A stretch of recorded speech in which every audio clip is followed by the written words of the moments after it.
Hi everybody and welcome to the Creative Corner with Ocean Reeve, and joining me today is the author Samuel Colbran. Hello. How you doing, Sam? I'm going pretty good, mate. Good stuff. Sammy is putting together this publication called Lake Merrin at the moment, and what we're going to do today is we're going to see how his publishing journey is going, talk a bit about the marketing, and also tap into his creative why and find out a bit about that as well. But Sammy, before we do, how about you tell us, what is Lake Merrin about?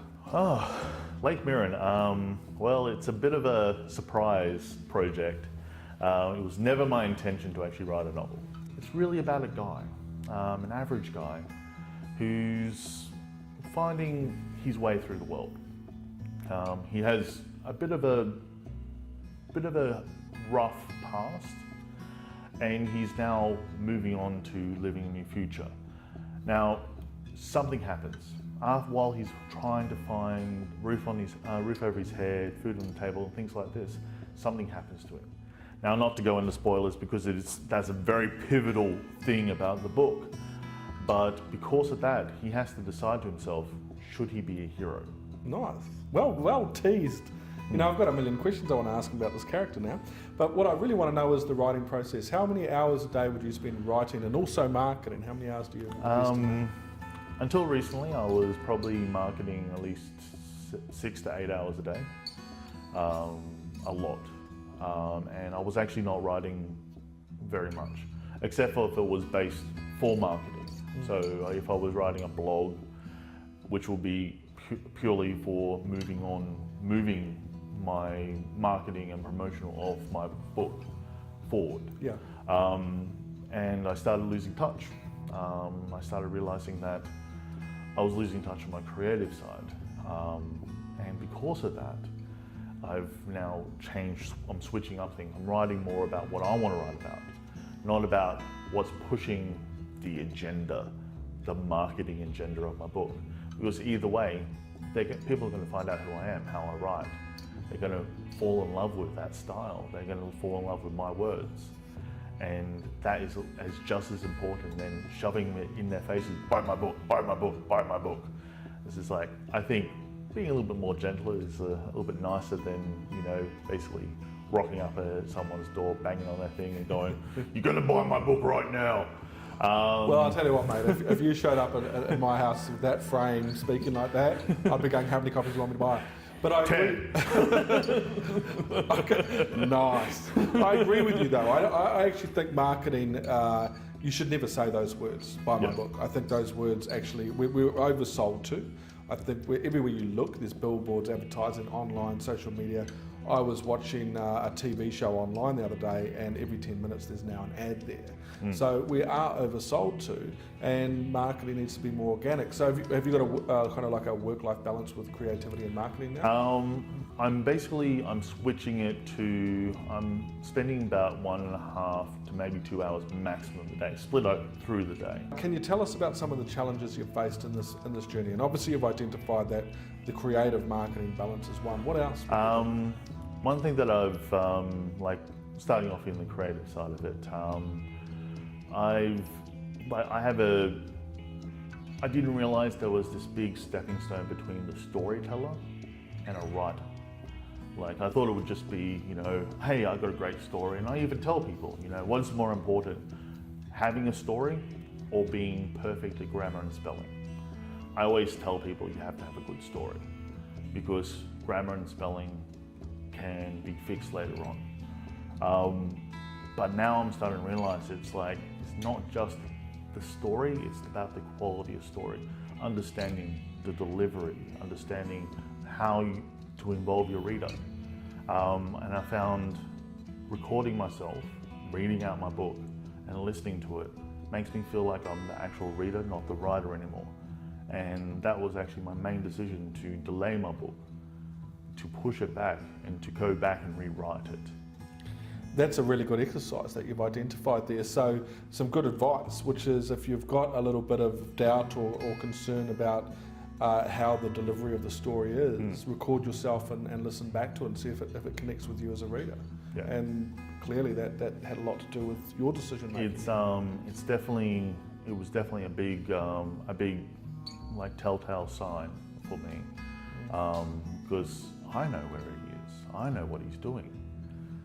but I couldn't tell by the writing.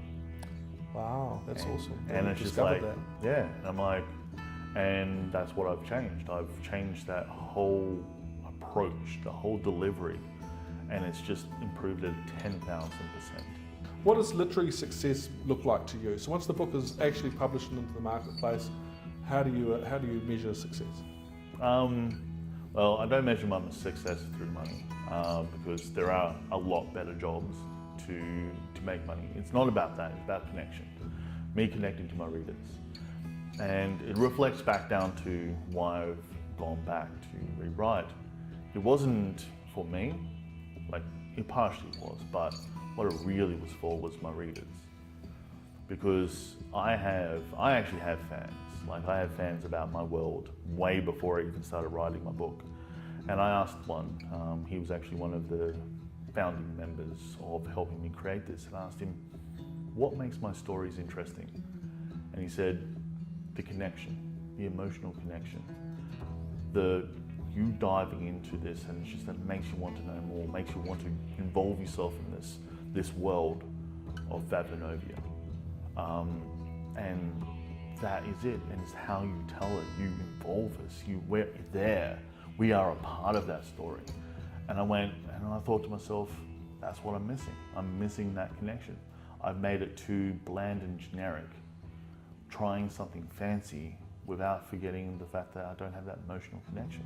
And really, having one person having that connection to the world, that's a literary success for me. Well, we have golden moments in interviews, Sammy. That certainly is one of them, and I'm a big believer of the emotional connection in creativity. I mean, that's why I do it, facilitate creativity in as many people as I can, and it is about connection, as you well and truly know. For you to be able to strike that chord with strangers who enjoy your reading, enjoy your writing, and enjoy your storytelling, is well, you can't put a price tag on that, can you? No, you definitely cannot. Because like when they still, after even 10 years, they still talk about some of my stories that I created. All right, let's talk superpowers. I'm a big fan of superpowers. If you could pick one that you'd want, what would it be and why? It's always been the same one. It's the Flash. The Flash. It has to, because not only the Flash is fast, he also thinks fast. Right. Because that's the thing, is his speed isn't just about his mental capabilities as well. Okay. And having that supercomputer happening in my brain would really drive a lot of people to distraction, because I'll be talking a lot faster. 18 months ago, you started writing a book. Yes. And in that time period, you've had a lot of people involved in the journey. Who would you like to make mention to? I have to, Russell Cornhill. He runs Gold Coast Novel Writers. He is definitely being a big advocate of mine. Colleen Logie, she's one of my beta readers. My mother, I'm a full-time carer, as you know. As just to tell everyone, I'm a full-time carer as well as a full-time author. My group of friends who helped me make the world: Hobbit, Kami, Sanya, who used to be Terry, Raccoon, Damien, who wants a nickname but he'll never get one, and Care Bear.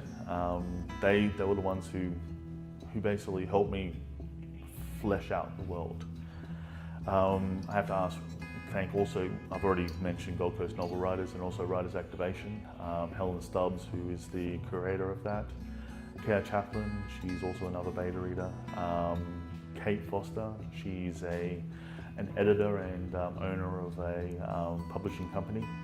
And I have to thank one more person, and that would be Ocean Reeve, because he is Super Ocean, #Super Ocean. Well, I think what you've identified is that when you embark on a creative journey, the companies, the individuals, the organisations, they all come from different places. Even your sister, the naysayers, sometimes all hold value in the creative process. I think that if you're not faced with naysayers or faced with some negative connotation, you don't grow. And when you are on the road of creative expression, everybody that travels that road or is standing on the pathway watching and participating in some fashion help with your expression. And you named a lot of people there, man. That's a huge Now, that's team. still a small fraction of the people who have actually been there for me. You're very lucky. Okay, let's talk about the ordering, the pre-ordering. Where can Yep. people get a copy of Lake Merrin, pre-order it and find out more? Okay, well, you just have to head to www.samuelcolbran.com and you can get all your information there. You can attach to my blog site, to my Facebook page, Twitter, Instagram, everything. Fantastic. Sammy, I'd like to thank you for joining me today in the Creative Corner and find out a bit more about your process and your creativity. Thanks, buddy. Thank you so much, Ocean. All good. And we'll see you guys next time on the Creative Corner. See ya.